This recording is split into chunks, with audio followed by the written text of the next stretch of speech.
everyone, it's Kim, and today I'm here to share with you a design team project for Gina's Design Laser Cuts. And this project is something that's really fun and different. It's actually a birdhouse, but it's also a little shelf as well, which is very cool. The piece itself is from Gina's Designs. This is her birdhouse shelf. And this is also a cross-promotion project for Craftsupplies1 as well. So as I'm going along, I'll explain to you what I did, and I will point out, of course, all the beautiful things from Craftsupplies1 as well as Gina's. So let's get started. As I said, this piece is from Gina in her store. I'm just going to scan up a little bit. I'm going to try and bring it a bit closer, actually. I'll probably just pick it up. It's easier. The piece here, as you can see, there it is, and I'm sure you saw in the photos at the beginning as well. It actually comes in parts, so you get this back piece here, and then you get the roof piece, and then you get the fence pieces, and you have to build it. Super simple to do, though. Very, very easy. There you can see the bottom. And there's the back. It's wood, hardwood, so nice and sturdy.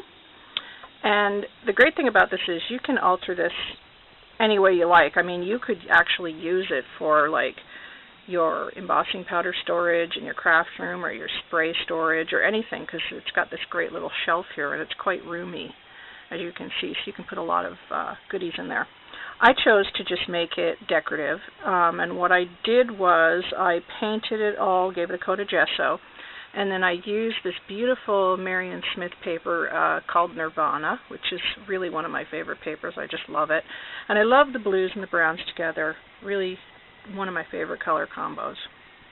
So what I did was I added the paper to the back here, and then to inside here, and then on the bottom as well with this really cool hot air balloon clock. And after I had done that, the piece that you get for the roof here, I used some Tim Holtz crackle paint, and I'm hoping that the camera will pick that up. And then after it had cracked, I put some Mod Podge over top to seal it, because I find with the Tim Holtz paint, it just flakes off. So you have to put some kind of sealer on top of it when you use that. And after I had done that, then I took my Prima Chalk ink in the bark branch, and I just went over it just to pick up on the brown tones, because it was just too white, and I didn't want it to be that white. So, and it picked up on some of the brown tones in the hearts here, so that's what I did there. So starting at the top, this is a wood piece, this heart from my stash. And the whole theme of this is basically things that fly, and I didn't want to use birds. I used all the other things I could think of that fly that aren't birds. So that's what you're going to see in this project. So this is a heart with wings, so it sort of ties in with that theme. And it's wood, and I just used my aged taupe Stampendous embossing powder on that. And then right here is one of Gina's beautiful hot air balloon pieces. And I used a really pretty Lindy Stamp Gang embossing powder called Desert Moon Turquoise on it. Again, to pick on some of the blues, pick up on some of the blues. And then this piece here I fussy cut out of the paper line. It's another hot air balloon. And then I layered another wood veneer one, which I didn't do anything to because it was the perfect brown color. And I just layered them like one on top of each other there. And then here, these pieces came with the birdhouse, the windows and the doors, but I added the shutters. They're just some wood shutters from my stash. And I papered this piece, and then I added a beautiful Craftsupplies1 metal filigree heart. And I used a bit of shabby white embossing powder on the shutters. And then over here, this is a kite from my stash. It's a wooden kite. And I used a Recollections light blue and then the shabby white embossing powder on that to get that sort of a shabby blue look, I guess. But it was a nice blue color that picked up on the same blue in the paper. And then there you can see the second window, where I've done the exact same thing, used the shutters, papered the window, and used another beautiful Craftsupplies1 metal filigree piece there. And then for the door, I cut this piece out of the paper line because it has this really cool hot air balloon. And then I fussy cut out this word that says Journey and put it across the door. And then this piece here is one of Gina's wood pieces, and it's the door plate, the lock plate, and I just used a bit of copper embossing powder on that just to make it look a bit vintage. And then on the fence, I gave it the same treatment as the roof. I used the Tim Holtz crackle paint, and then I just went over it with some Mod Podge to seal it. I didn't use the Prima chalk ink on that. I just left it because I wanted it to look a bit different than the roof. Now on the inside here, you can see I've papered it, the shelf, and then I've used all these beautiful, gorgeous Craftsupplies1 flowers in blues and whites. Just absolutely stunning. I love, love, love Julie's flowers. They're so pretty. And then there's more over here in the corner. Just love them all. So pretty. And then on the front here, I've used Gina's banner pieces, and I cut out some little triangles from the paper line and put them on top of the little banner.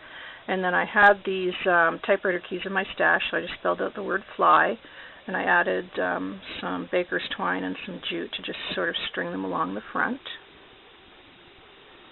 And then here I've used a little wooden heart, which is from Witchcraft, and I gave it the same embossing powder as the heart at the top, which is the aged taupe. And this is also a piece from Witchcraft, and it is a butterfly. It's a wood butterfly, and I gave it the used the Recollections blue embossing powder and just left it the blue color, so it picked up on the blue tones in the paper. And then finally here at the bottom, gorgeous, gorgeous lace from Craftsupplies1. This is Julie's Venice trim here, and it actually comes in white, and I dyed this lace in coffee. Yep, coffee. And just black coffee out of your pot in the morning when you're having your first cup, not the cup you drink out of, obviously, but and you just put it in there, and this only took like a minute maybe to get this really pretty color. So it's just gorgeous, and it's the perfect color that is in the hearts here. I couldn't believe how close that came, but you can see it's very, very close. And then I just trimmed that off with some beautiful Chinese braid from Julie's store. And that is basically it, and of course I did the bottom, as I showed you before. So this is going to hang on my wall, just a decorative piece, and I'm quite happy with it. It's really sweet, really pretty, and a fun, fun project to do, fun to alter. You get the little wooden dowel with it as well, so you do get all these great pieces, which is very cool. Another like fun and unique piece from Gina's, really. So if you're interested in this, definitely go and check out Gina's store, and also check out Craftsupplies1, and the links to both of them will be down below this video. So I hope that you like my project. I had tons of fun making it, and if you guys have any questions, of course, let me know. I'm happy to answer your questions. And I hope you're enjoying all these projects this month. We have all been having so much fun, the designers on Craftsupplies1 and on Gina's. We've been all just been having a blast this month. So I hope you're following along with everybody. But that's about it for today, and I will be back soon with another project. Hope you're all having a great day. Talk to you soon. Bye-bye.